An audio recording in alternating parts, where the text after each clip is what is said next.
Greetings, petrolheads, welcome back to Automation, the car company tycoon game. Now, the straw poll has been running for a couple of days now, and I can tell you guys that the Tassale Mark II won. So it is currently, and finally, because I'm not going to be looking at it any longer, you guys have had enough time, it is at 7 votes. In second place, we have the Rondini, no, not the Rondini Raven, we have the DS3 Drake with 5 votes. Then there's the Keycut Twist with 4 votes. Then the Rondini Raven with 3 and the Colugo with 2.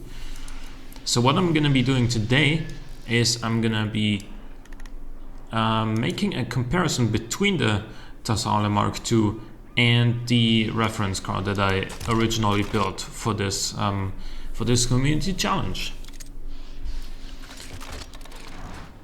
So obviously we've seen we've seen things about this car. So not only in the review itself, also in the finalists overview. So you guys know that the performance is insane for the price.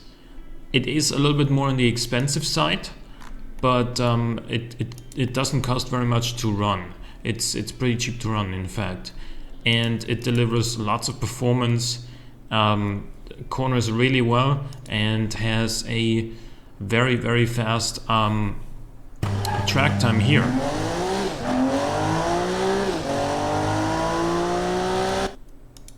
Of 2:21.7, so that's really strong, really fast. The couple of things that I'm not quite sure about though is, well, as I pointed out in the finalist video, the styling is a little, very ahead of its time for the year 2000. Like this is how cars looked like in 2009, 2010 maybe. And also the air suspension. And then we also have, wait, there was one more thing, I think. Well,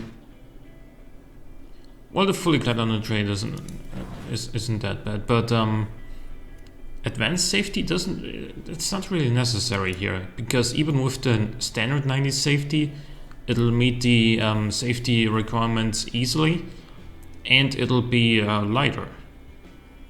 So there is that. Now I'm gonna jump back to the actual reference car here, which is 1997, so it's 3 years older. So there are a couple of downsides to that, inherently. This thing does not have an inline-6 engine like the Tassale. It's got a 2.3 liter straight 4. And it also doesn't make 200 horsepower, it quote-unquote only makes 175.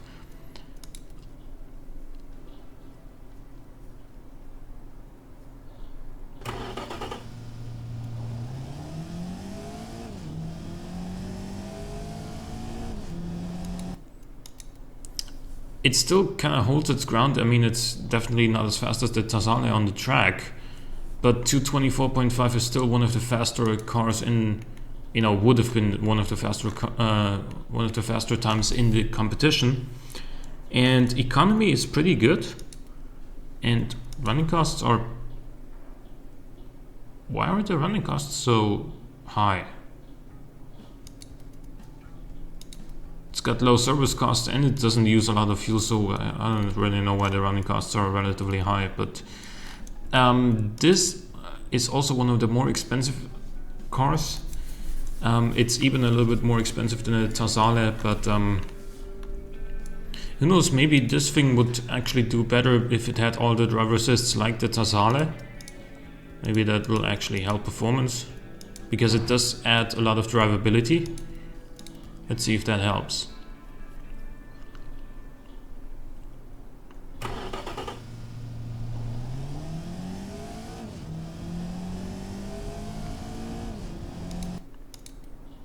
No, actually, doesn't. So that says two things really. For one, the extra weight of these driving assists doesn't really compensate for the extra drivability that they give this particular car.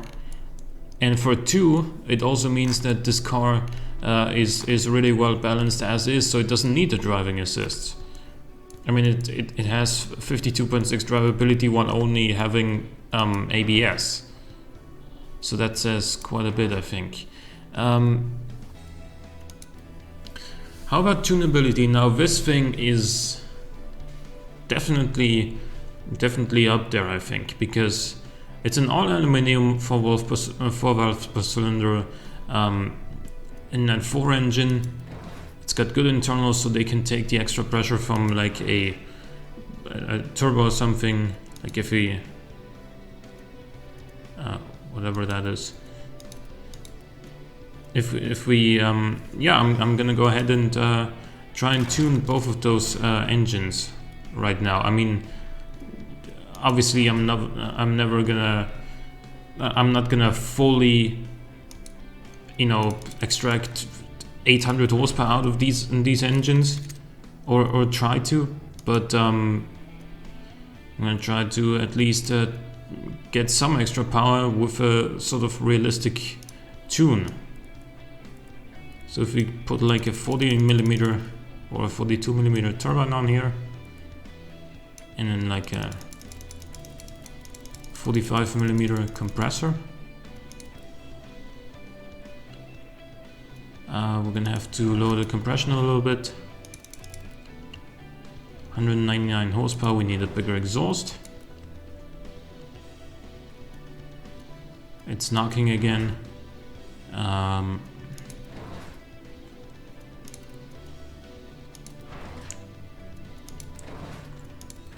We can get an even bigger exhaust, right? Yeah. And then play around a little bit with this.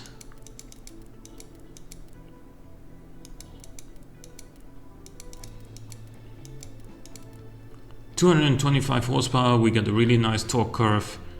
This shouldn't impact drivability all too much. Of course, it's going to be lower than with a naturally aspirated engine, but the performance gains of this engine should definitely be very noticeable.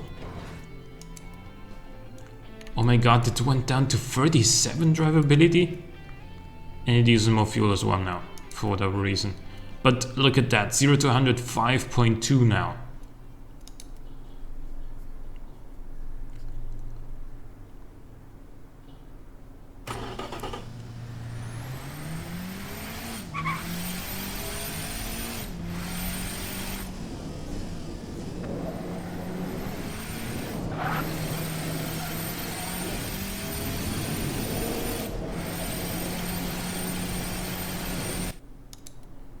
To 20.5. So we improved by over 4 seconds by turbocharging this thing. Where do we lose drivability? Engine, yeah, of course, but now we also make more wheel spin. I mean, yeah, okay, that's fine. It costs, now this only added $600 to the price. Keep in mind though that if you were to actually turbocharge an engine, it would probably cost more than $600. But let's try and do something like this under Tassale as well. It shouldn't be too hard really, because this engine here is also not particularly bad, but you do have a pretty high VVL profile already, so there's not as much in there anymore as there is in the cam profile of the reference car. So we are gonna clone this, and we are gonna lower the compression a little bit, or a lot. Do the same thing here.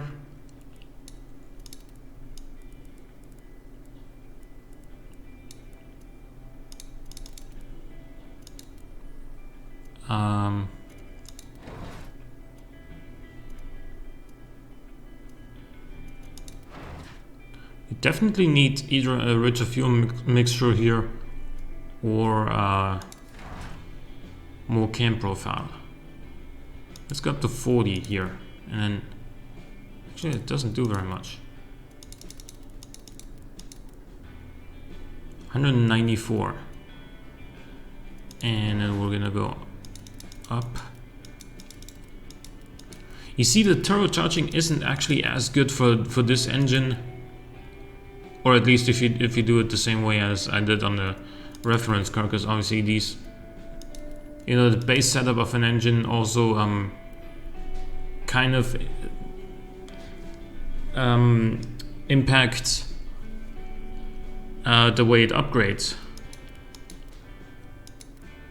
So obviously you can get more power by adding a bigger compressor, but you can see here this bump here between like 2600 or so and 5000.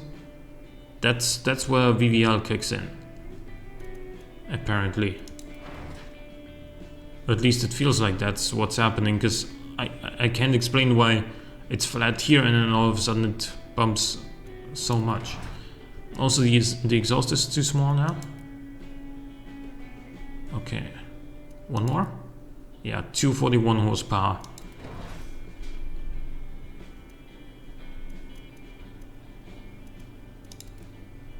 $238, okay.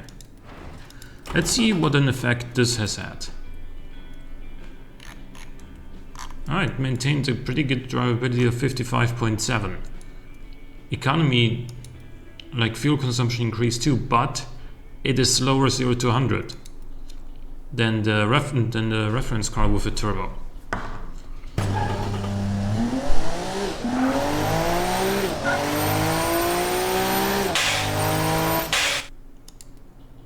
To 18.5, so it definitely didn't gain as much from the turbocharging as the reference car, whatever that means in practice. Like whatever that says about these cars. Obviously, you can say many things about this. For example, this was faster to begin with, and is still faster when both are turbocharged. You can say that, you know, the way I'm setting up the turbo engines has something to do with the fact that one upgrades better than the other, and yada yada yada. And all of that is definitely, you know, valid. But all I'm trying to demonstrate is that with these two particular engines, the 4-cylinder in the reference car was I think set up a little bit more suitably for tuning. We can also clone turbo. We can also try and upgrade both of these engines while keeping them naturally aspirated. So let's try that.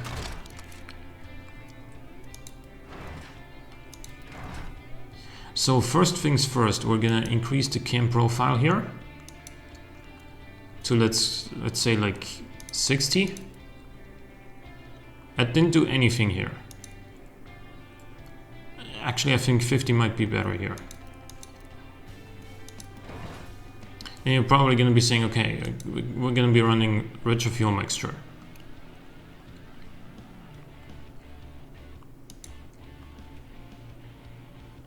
Something like 13.5 seems more reasonable for a sports car. And then we're gonna increase the ignition timing.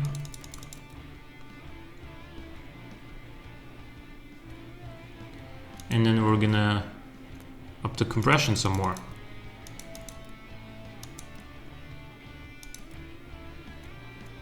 (221 horsepower).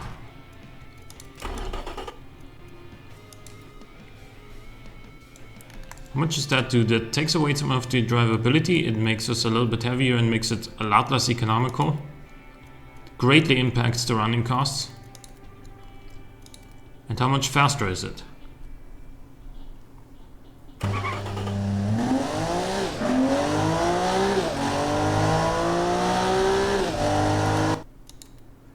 2:19.86, so that's just under 2 seconds faster from the original tune.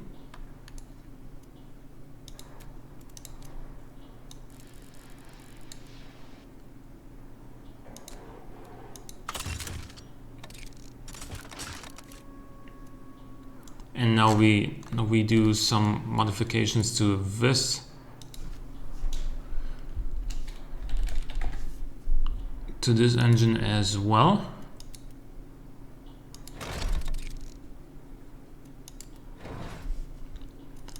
Starting with the cam profile.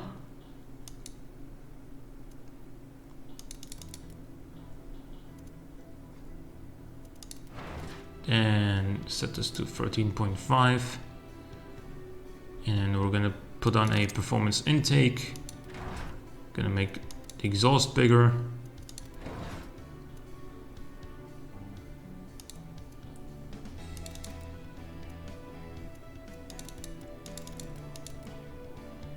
I think 70 is better here than 75, and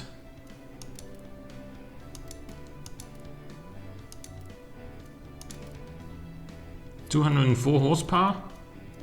Sure, let's keep it this way.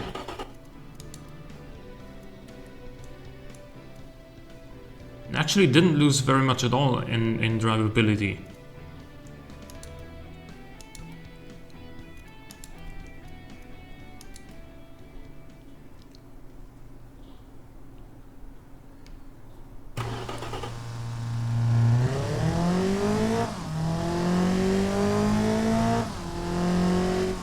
So this did a 224.5 with the stock engine. Now it does a 222.6. So the tuning helped about exactly as much as the NA tuning on the Tasale. So I think conclusions.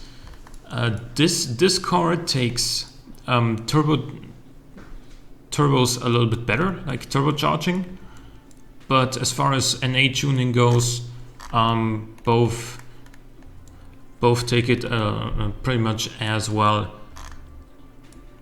compared to each other. So the Tasale is obviously the more potent car to start out with.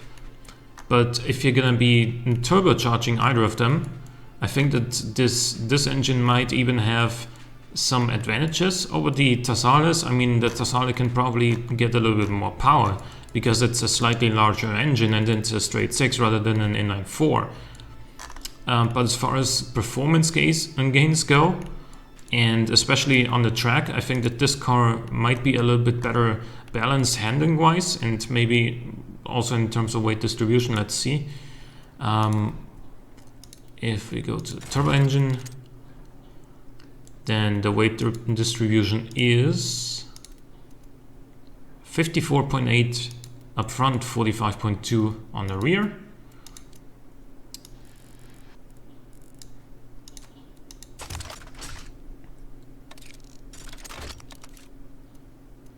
And on this car,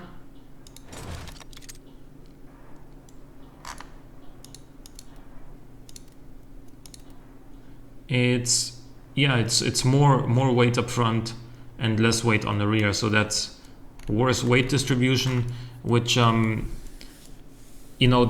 more power you add to each engine, it's gonna solidify the advantage of the reference car.